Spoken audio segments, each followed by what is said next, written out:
Почитувани, нов ден, нов скандал на владата на СДС.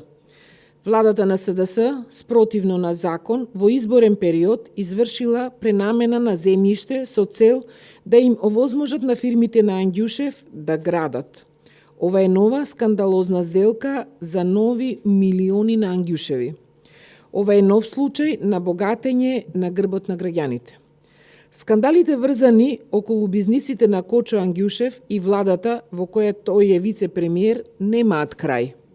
Имено, владата на седница на 29 август донесе одлука за пренамена на земјоделско земјиште во градежно земјиште на локација Велес, поточно катастарска општина Чашка. Со ова земјиштето, кое е во собственост на Анѓушеви, од земјоделско станало градежно и на тој начин вредноста му е покачена за најмалку 10 пати. Едноставно кажано, колегите на Анѓушев во владата го почестиле со зголемување на неговиот имот за 10 пати само со една одлука, само со еден потпис.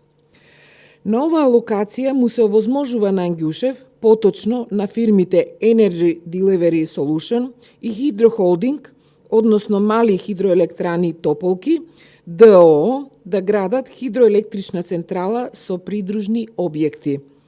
Овие фирми, колку и да сака Анѓушев да не ги признава, се управувани од братот на Кочо Анѓушев, Тодор Анѓушев. Овој скандал е огромен.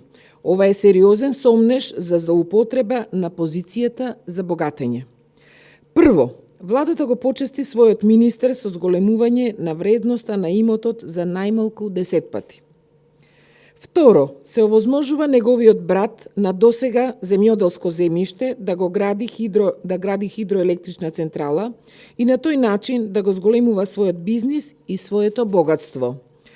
Ова неодоливо подсетува на струмичката шема која ја воведе Заев кога овозможуваше бизниси на семејни фирми. И трето, целата одлука на владата е крајно сомнителна и нелегална, бидејќи оваа одлука за покачување на вредноста на земјиштето е направена 23 дена откако беа распишани изборите и откако владата практично е ограничена и не смее да носи вакви одлуки. Почитувани, додека економијата доживува крах, додека стопанството е пред колапс, додека стандардот на граѓаните паѓа, додека растат цените на производите, а просечната плата се намалува, додека се бркаат инвеститори, само семејните бизниси на Заеви и Анѓушеви цветаат и тоа со сесрдна помош на институциите под нивна контрола. Граѓаните ќе застанат на патот на овие бизнис картели вгнездени во власта. Тоа ќе го направат на престојните локални избори кога ќе им испорачаат катастрофален пораз.